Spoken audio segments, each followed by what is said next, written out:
Zach, don't lean in too terribly much. Okay. Okay? Okay. All right, ready? Okay. Roll camera. Speed. Mark it. R5J, take one. And we're rolling. Quiet on the set, please. Action. You are one cool cat, kid. Well, wish I could stay and teach all my moves, but he's got to go. Can't you show me more? Just one more. No, gotta be responsible, kid. Won't get the prize if I'm not. And cut. Cut. We need That's something. can we take the laptop out? We'll cut. Well, let's get rid of this bad boy there. It's basically about a kid that has gotten to that age when he's beginning to discover that the Tooth Fairy and all those little mystical characters that parents tell their kids about might possibly not be real. And so he's decided, he's lost his final tooth, and he's decided he's going to catch the Tooth Fairy. And it just turns out it's not someone that he's expecting it to be. I just wanted to do a film where it took place in 1 or 2 locations with 2 central characters, and I tend to do real heartfelt little stories, and for some reason I'm getting drawn to doing things with kids, and I don't know, I usually like zombie movies, but it got inspired because I had such a great childhood, and I kind of want to show adults that, you know, kids got something on us with this believing in magic and really having that positive outlook on life. And that's sort of, I guess, where it came from. Well, Lewis is a boy who is kind of wondering if the Tooth Fairy is real or not. And his sister convinces him that the Tooth Fairy is not real. And when he meets Zach in the film, then he becomes his imaginary friend and learns about the Tooth Fairy by listening to Zach talk. He was, I guess, confused in life, didn't really have a direction, didn't really have a goal, but was an Elvis fan. And upon his death, he was awarded or found a belt buckle, and that belt buckle granted him the opportunity to be Elvis in the afterlife. But you have to go through stages. You start off as monster under the bed Elvis, and you work your way up to a kid's imaginary friend. And at this stage of this short, Elvis is the Tooth Fairy. As Beau, I haven't accepted that I've quite reached the Elvis stature yet, so I still believe I'm Beau, but Lewis, who is played by BREUER, helps me see that I am Elvis, and so maybe I can get to become his imaginary friend someday. We shot in March. We shot everything we could, but we got waylaid, and we really kind of got bogged down and slowed down. And when I was going through my editing process, realized that we were missing a few little things, that we just needed a little enhancements, or needed to fix a shot, or there was a light over here that we didn't like, and so if we could just get some of that scene, we could cover it up or get it out of the film. And so we did one in April for our kitchen scene with our sister and the little boy, and then we came in today and made it a full day and just picked up those little enhancements, a couple inserts, and moved the camera in closer so that we had a more intimate relationship with the characters, and to fix a few of those mistakes that we had. So reshoots are always interesting, and typically you're making a lot of notes about what lights you use, where you place them, did you put any gels on those lights, many notes like that. You have somebody notating all that information.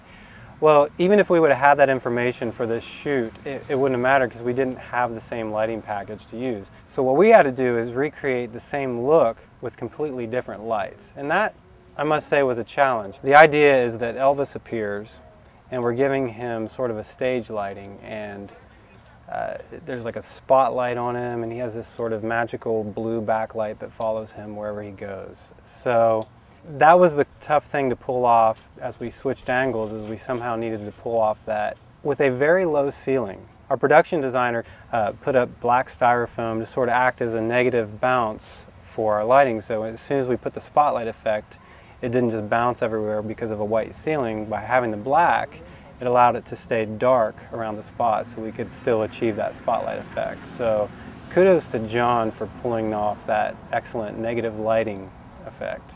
We're filming at my mom's house. So when I was a kid, I actually grew up in this room. It didn't look quite like this though. So I came in after talking with Dan, who's the cinematographer, and with Marian, and I came up with the idea of wanting to do a mural because I wanted something interesting on the wall behind him. So we came up with this nighttime mural with the stars.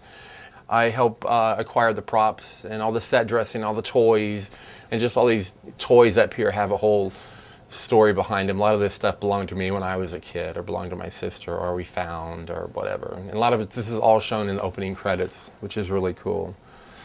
The jacket was made. She had a specific concept for what she wanted that to look like. So she actually had somebody make that jacket. And then I think the shirt was bought. So, and then he's got another shirt underneath because when the shirt and the jacket would move, it would cause, you know, that sound. So they put another shirt, just kind of like a muscle shirt, underneath the main shirt and just cut out the neck so you couldn't see it, so that it didn't make a bunch of noise when he moved around. Our actor needs to be black-haired Elvis, and yet our actor is a natural blonde, so it means that we have to make him have black hair, and it can't be permanent. It has to be temporary. It has to be able to wash out in one shampoo. So that means we're very limited in what we can do. If we spray on the color, it covers a lot, but it spreads everywhere. It oversprays, just like spray paint. So when we're in an enclosed space, we can't spray. We can only use mascara, because mascara is rated to go onto people already. We don't have to worry about it doing any damage or not being suitable for people. And of course, the drier that color gets, the more it flakes off and falls onto the shirt. Yeah. Ready? You ready? It's rolling. Okay. Camera's rolling. Quiet on set, please. We're rolling. And you can't even find my tooth.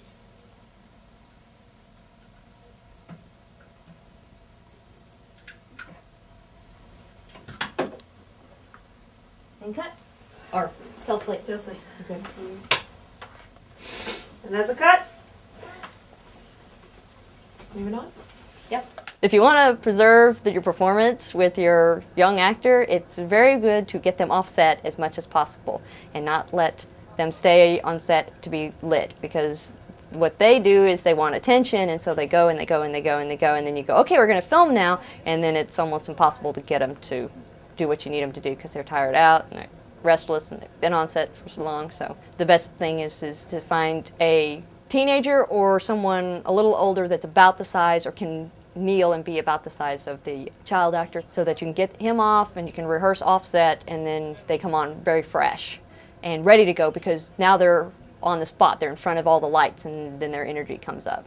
And it also helped my lead actor, because he could go rest and maybe go over the lines with the child actor, and because they were offset enough, they were able to bond a lot, so that was a really big thing. I like to play characters more so than just myself, and this was a very different role. I didn't know if I would be able to pull off Elvis, but hopefully, knock on wood, I did an okay job. Dan, the cameraman, he's our cameraman. His name is Dan, and he's really funny. He makes funny jokes, and one time we were having a burp contest and he blew me away. We started off with a very similar vision for this, and I think overall we're both really pleased with so far, before it's all finished editing, with how it's already starting to turn out. So it's excellent. Really want to sell it to HBO, so that's my goal, and to get it into film festivals, and please sell. It's a really good film. It's actually turned out way better than I ever thought it could have possibly turned out. It's beyond anything I've ever shot. So.